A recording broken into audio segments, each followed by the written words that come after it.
मुजम्मिल सोहरवर्दी साहब, सर जी मौलाना फजलुर रहमान साहब थोड़े से शक कर रहे हैं, शाकी हैं, नाउमीदी है।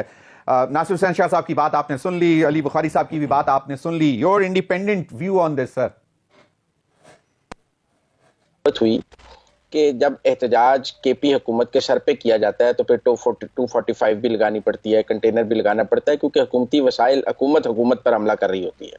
अगर एहतजाज इंडिजिनस होता और लोग अपने तौर पर एहतजाज के लिए निकलते तो कल निकल आते। अगर लोगों ने इमरान खान की मोहब्बत में एहतजाज करना होता है, देखिए बेनजीर भुट्टो की शहादत हुई, को पीपल्स पार्टी ने कॉल दी हुई थी उस दिन कि आप आके एहतजाज करें बेनजीर भुट्टो, लोग खुद ब खुद निकले एहतजाज के लिए।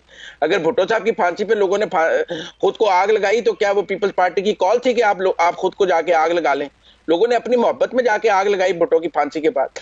लोगों ने कोड़े खाए तो कोई पीपल्स पार्टी की कॉल पे जाके कोड़े खाए भुट्टो जाओ लग के। लोगों ने अपनी भुट्टो से मोहब्बत में जाके सड़कों पे खड़े होकर कोड़े खाए और हर कोड़े के जवाब में कहते थे जिए भुट्टो। हमने खुद देखे हैं, ऐसे जर्नलिस्ट देखे हैं जिन्होंने कोड़े खाए हैं और कोड़ों के बाद जिए भुट्टो के नारे लगाए हैं हर कोड़े के बाद जाओ। तो ऐसी कोई बात नहीं है के लिए ऐसे जर्नलिस्ट। तो सवाल ये है कि अगर तो कोई इंडिजिनस, सवाल यही रहा है पीटीआई से कि अगर आपकी एहतजाज की ताकत इंडिजिनस है और लोग अपनी मोहब्बत में एहतजाज करते हैं तो वो एक जायज और कानूनी एहतजाज है। लेकिन अगर आप केपी हुकूमत के वसाइल और हुकूमती ताकत पर एहतजाज करते हैं और उस पर इस्लामाबाद पर हमला करते हैं तो वो आपका जायज और कानूनी हक नहीं है। इमरान खान की सजा ने ये बात वैलिडेट की है कि जब तक केपी हुकूमत के वसाइल साथ नहीं होंगे, जब तक गंडापुर की हुकूमत की पूरी ताकत साथ नहीं होगी तो एक चिड़िया भी पर नहीं मारेगी। चलें फिलहाल वो क्योंकि मुज़ाकराती अमल चल रहा है तो शायद इसलिए उन्होंने डिसाइड ना किया हो, कंस्ट्रेंट किया हो। जमीर साहब मुज़ाकराती अमल चल रहा हो तो फिर सिविल नाफरमानी भी नहीं होनी चाहिए मादरत से, फिर रेमिटेंसेस बंद करने की कॉल भी नहीं होनी चाहिए। फिर मेरा मतलब है कि अगर मुज़ाकराती अमल चल रहा हो तो फिर 8 फरवरी को कॉल भी नहीं होनी चाहिए यौम त्यागी। मुज़ाकरात और एहतजाज साथ साथ चल रहे हैं, सिविल नाफरमानी साथ चल रही है, सब कुछ साथ साथ चल रहा है, सजाएं साथ साथ चल रही हैं, मुज़ाकरात साथ साथ चल रहा है, कुछ भी हॉल्ट नहीं है। ठीक, तो आपको क्या लगता है कि मुज़ाकरात जो हैं ये मतलब चलेंगे, साइड बाय साइड चलते रहेंगे? जब तक पीटीआई चलाना चाहेगी चल जाएगी, लेकिन मुझे ऐसा नहीं लगता कि कोई 31 जनवरी से आगे पीटीआई इनको चलाना चाहेगी।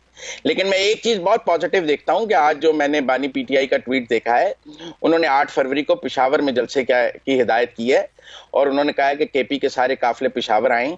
उन्होंने इस्लामाबाद पर चढ़ाई की बात नहीं की, उन्होंने डी चौक पर जलसे की बात नहीं की, उन्होंने और इस बार इस्लामाबाद की तरफ कोई कॉल देने की बात नहीं की। उनकी अपनी गवर्नमेंट है, वो पूरे केपी के काफिले पेशावर लाके 8 फरवरी को जलसा करना चाहते हैं। 8 फरवरी के एग्रीव्ड पार्टी मेरे सामने बैठी हुई है, ये क्या करेंगे? ये भी केपी में जाके एहतजाज करेंगे। चलें इस पर बात करते हैं, एक छोटी सी ब्रेक लेते हैं। नहीं, इन्होंने आज बानी पीटीआई का ऐलान है कि 8 फरवरी का एहतजाज केपी में होगा। तो अली बुखारी साहब का जो डेमोक्रेटिक राइट है वो उसका क्या करेंगे? यहाँ पे अकेले खड़े हो तो आ सकते हैं ना प्ले कार्ड उठा के कि मेरे साथ ज्यादा ये बानी पीटीआई से सवाल करेंगे। सरवर्दी साहब ने तो नई डेफिनेशन कर दी आज। ठीक है जी मुजम्मिल साहब, सॉरी नहीं चलती, उस टाइम चलती है, उस टाइम कॉन्स्टिट्यूशन और मुजम्मिल सोहरवर्दी साहब, ऑपोजिशन तमाम इकट्ठी हो रही है, शायद खाकान अब्बासी साहब अब इस बैंड वैगन में हिस्सा डाल रहे हैं और एपीसी करने जा रहे हैं। देखिए ऑपोजिशन इकट्ठी होगी तो पहले तहरीक इंसाफ और फजलुर रहमान से कोई पार्लियामान में इकट्ठी होगी ना। दो जगह ऑपोजिशन का इत्तेहाद बनता है, यहाँ सड़कों पर बनता है, यहाँ पार्लियामान में बनता है। खला में तो ऑपोजिशन का इत्तेहाद नहीं बनना। अगर पार्लियामान में बनना है तो मौलाना फजलुर रहमान के बगैर मुमकिन नहीं नजर आता, और अगर सड़कों पर बनना है तो वो भी फजलुर रहमान, जमात इस्लामी, जो पार्टियां आप कह लें जो इस वक्त पार्लियामान में नहीं भी हैं लेकिन थोड़ी बहुत सड़कों की अवामी ताकत रखती हैं, उनके साथ बनना है। शायद खान साहब ने तो अभी कोई कॉर्नर मीटिंग भी करके नहीं दिखाई है।